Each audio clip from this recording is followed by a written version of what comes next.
আসসালামু আলাইকুম বন্ধুরা, welcome back to my channel. বন্ধুরা কেমন আছেন? আশা করছি ভালো আছেন। আলহামদুলিল্লাহ আমি অনেক ভালো আছি। বন্ধুরা আবারও অনেক দিন পর একটা রান্নার রেসিপি নিয়ে চলে এলাম। তো আজ আমি আপনাদেরকে চিকেন তন্দুরি বানিয়ে দেখাবো।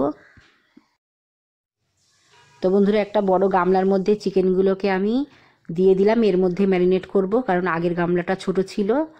আর চিকেন আমি ভালো করে ধুয়ে কেটে নিয়েছি। এক্সট্রা যে চিকেনের মধ্যে চর্বি ছিল সেগুলোও বাদ দিয়ে দিয়েছি।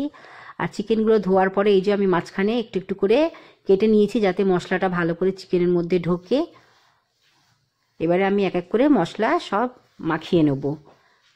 তো সবার প্রথমে আমি 2 চামচের মতো আদা রসুন পেস্ট দিলাম।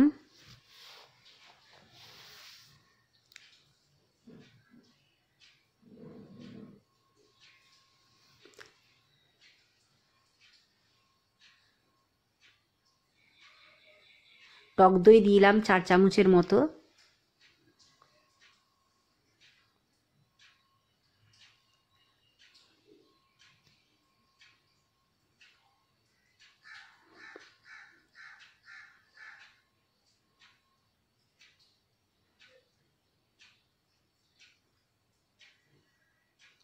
গোলমরিচের গুঁড়ো দিলাম 1 চামচের মতো।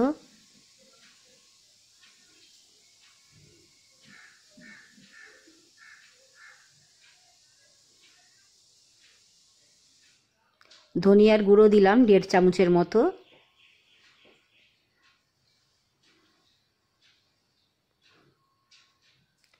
গুঁড়ো লঙ্কা দিলাম 1 চামচ, যেহেতু গোলমরিচের গুঁড়ো দিয়েছি।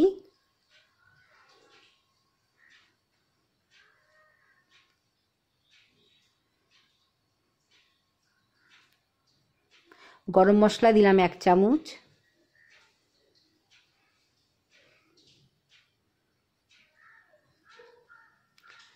কাশ্মীরি রেড চিলি পাউডার আর সরিষার তেলকে আমি একসাথে মাখিয়ে রেখেছিলাম, এটাতে কি হয় কালারটা খুব ভালো আসে, ওটা দিয়ে দিলাম। কাঁচা লঙ্কা বাটা দিয়ে দিয়েছি, এখানে প্রায় 5-6টার মতো কাঁচা লঙ্কা বাটা আছে।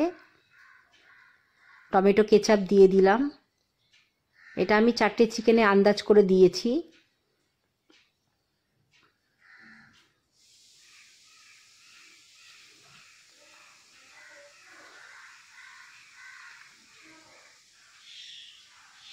পরিমাণ মতো লবণ দিয়ে দেব।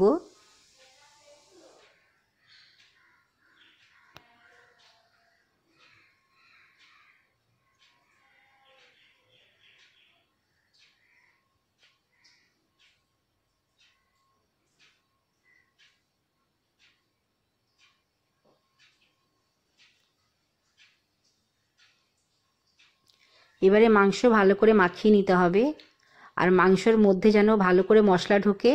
সেই মাংসটা যখন আমি কেটেছি তার মধ্যে মশলাগুলো ভালো করে ঢুকিয়ে দিতে হবে।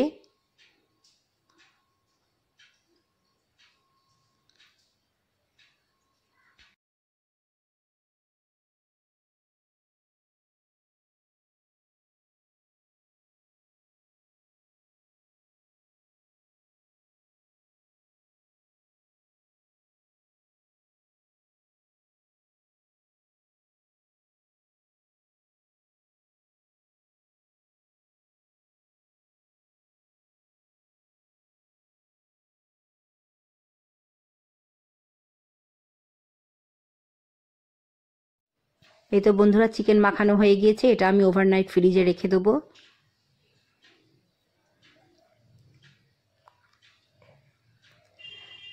এবারে পরের দিন বিকেলে আমি চিকেনটা ভালো করে তেলের মধ্যে ফ্রাই করে নেব। ফ্রাই করলেই চিকেন তন্দুরি হয়ে যাবে। আপনারা এইভাবে গ্যাসের মধ্যে তন্দুরি ফ্রাই করে খাবেন, খুবই টেস্ট হয়েছিল বন্ধুরা। আপনারাও এইভাবে বাড়িতে বানিয়ে খাবেন। বন্ধুরা আমার চিকেন তন্দুরি ভাজা হয়ে গেল। এইভাবেই আমি গ্যাসে ভেজে নিলাম ফ্রাই প্যানে। তো বন্ধুরা রেসিপিটা কেমন হয়েছে অবশ্যই আমাকে কমেন্ট করে জানাবেন। আমার ভিডিওকে লাইক এবং আমার চ্যানেলকে সাবস্ক্রাইব করে দেবেন। আল্লাহ হাফিজ।